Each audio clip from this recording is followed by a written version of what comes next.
Morning, guys. Good morning. How are you all doing? I hope you're doing well. And welcome. I just wanted to make this video today as an update concerning my sister Gloria. I talked to her last night,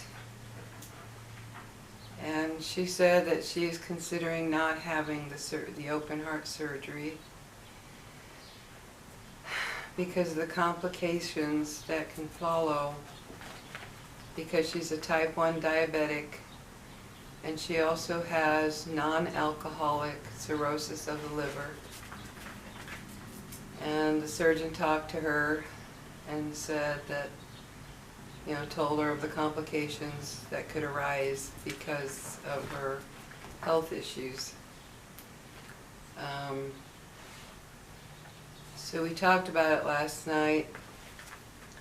I, of course, tried to convince her to have the surgery because, like I told her, with the surgery at least you have a chance of leading a normal life, coming out of it okay and leading a normal life. Without the surgery,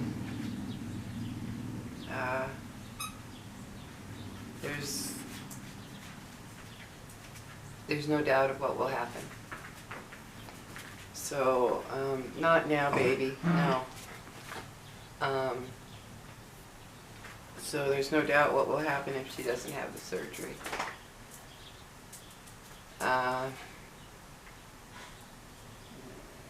But she said, as she put it, the surgery can cause a heart attack, a stroke, what have you. And she doesn't want to end up, as she put it, a vegetable. I tried to explain to her that that could happen either way, whether she has the surgery or not. I explained to her, if you don't have the surgery, you're going to have a heart attack or a stroke, which could also leave you in that state. And I told her, at least with the surgery, you have a good chance of coming out normal. Whereas without it, there's no chance. So,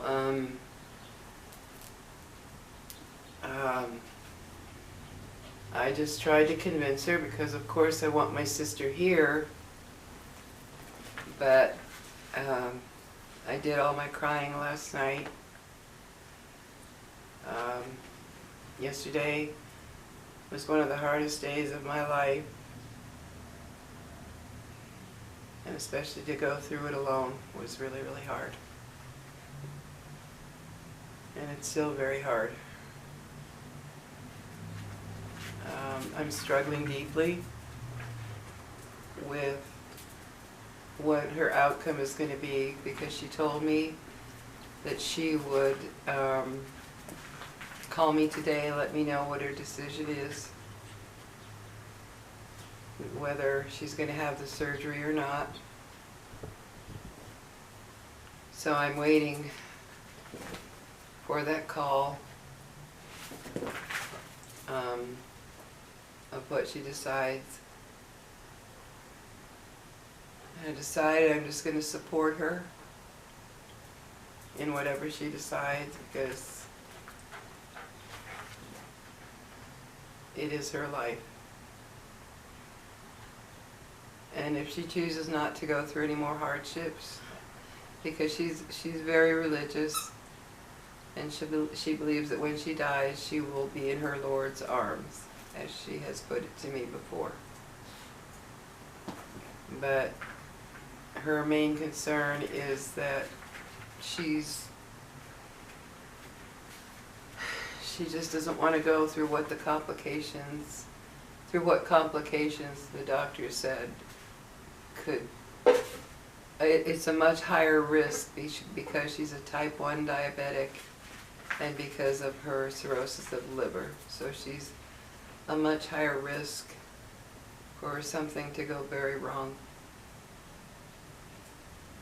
Part of me feels like she's going to call me today and say she's going to have the surgery. Maybe that's just my wishful thinking, I don't know. Because right now I'm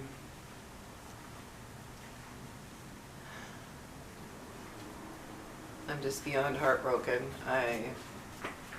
Either thing that she chooses is something that I have to just wait to see what happens.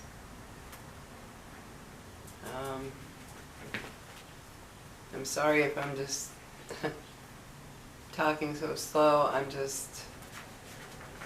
My mind is, I'm just a mess right now, but I'm trying to make myself realize that what her life is what her life is and what she wants to do with it. Not now, baby. There are a lot of people praying for her. I want to thank all of you who have come out to my videos and said you're either praying for her or sending her healing vibes, wishes, whatever. To me, they're all the same. Prayers, wishes, it's all, to me, it's the same.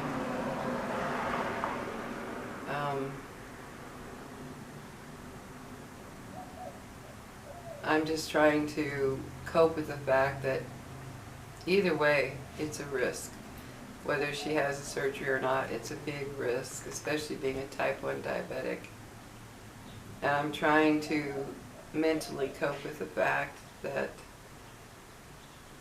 you know, she may not be here. And that's very difficult for me to do because I've already lost 2 siblings a long time ago. I lost my sister in 1997 and I lost my brother in 2001. My little brother. And it's funny how the mind and the brain works, because with my brother's death, I don't remember anything except for one thing. I don't remember anything after they came to tell me that he had been shot and killed by a complete stranger. All I remember is going to the funeral home to see him, and they stupidly did not cover up the bullet hole in his forehead. That vision is with me till the day I die.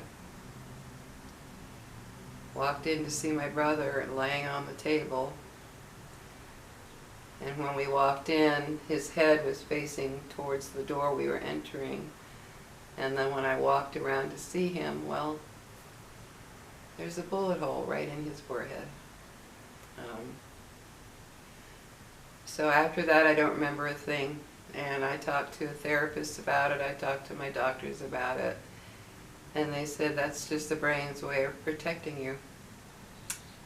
And believe me, since 2001, I have tried to remember something about his funeral and the weeks and months after, and I can't remember a thing. I just simply can't.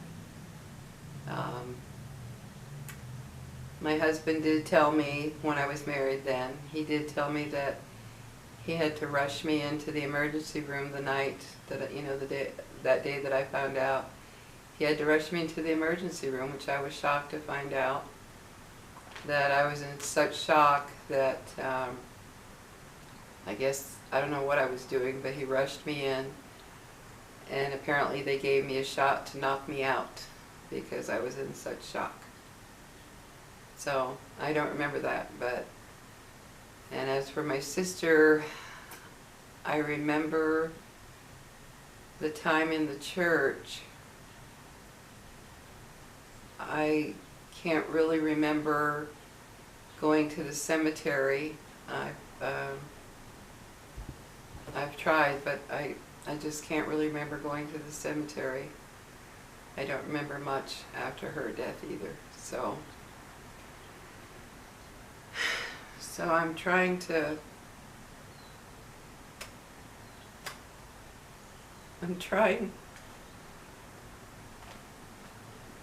accept whatever her decision is, because I know either decision is a risk.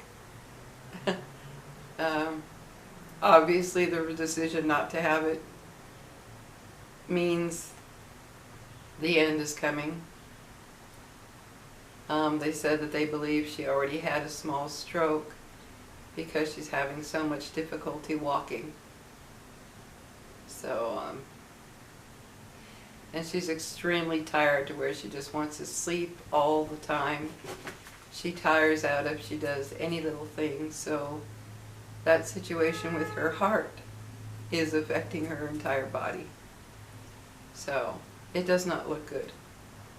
Any way you put it, it does not look good. I just never thought I would get, when I was telling my son's girlfriend this morning, my son Elliot, his girlfriend Becca, I was telling her that when I was younger, I never even dreamed of this phase of life where people are dying off. Never.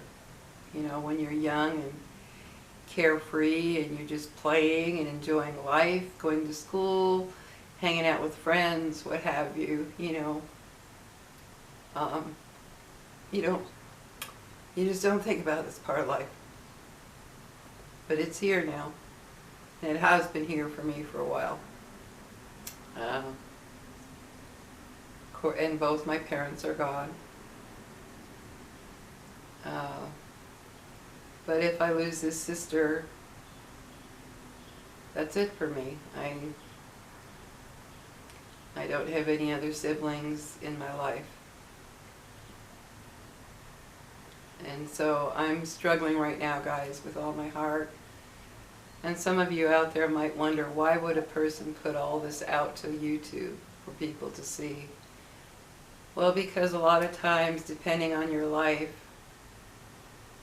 the heartfelt messages, the heartfelt comments, the caring and concern and love and prayers and well wishes and the wishes of strength are something I can go back and read anytime I feel like it.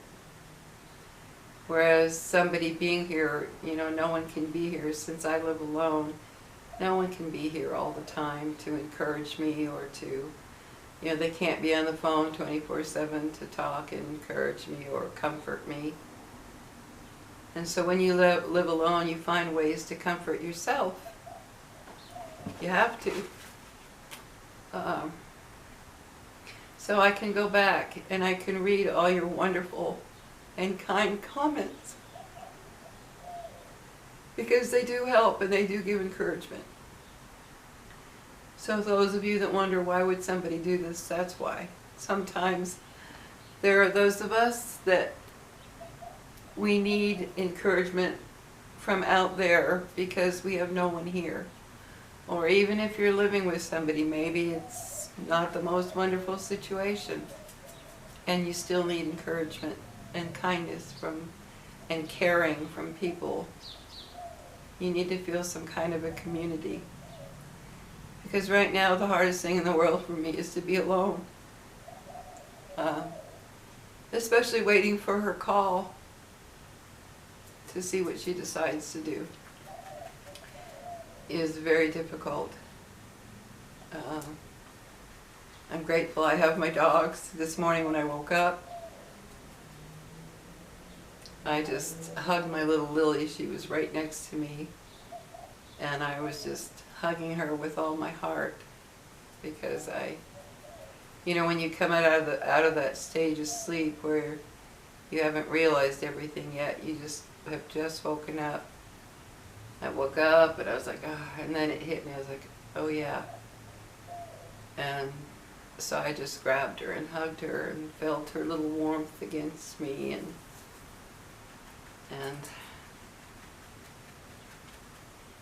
I just feel so down right now, guys. Because like I said, whatever she decides, either way is just a tough situation, and I'd hate to be in her shoes. But maybe in her mind, by not having it, she'll She won't have to go through any more suffering. She's gone through a lot, an awful lot. An awful, awful lot with her health.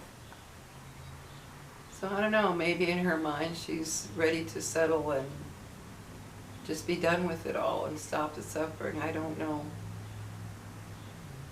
But then I think maybe she will call and she'll say she's going to have surgery. I don't know. But right now I wish there was somebody here. I just wish there was somebody here to hold me, to talk to me, to comfort me. Yeah, I'm being selfish. I need that right now. But I want to thank all of you for filling in that void, at least somewhat. Because right now I'm so tired, I'm so exhausted. I did a lot of crying last night. And you know how crying can wear you out. Did a lot of it last night. So guys, I ask that you pray or send your well wishes, whatever, again to my sister Gloria for whatever decision she makes. And for me too, to be able to cope with whatever her decision is. But mainly for my sister right now, because she's going through a lot. She's going through an awful lot to make this kind of a decision. I can't even imagine. I really can't. This is going to be one of the hardest decisions, if not the hardest decision of her life, because it is about her life. So anyway, guys, please send all your prayers, thoughts, and well wishes to her, and to me too. I needed to. But mainly, right now, help, or God, or whatever you believe in, to help her make the right decision. Take care, guys. And thank you for being here for me. Because when you live alone, believe me, you need all the support you can get. And you guys have given me a lot. So take care. I'll see you in my next video.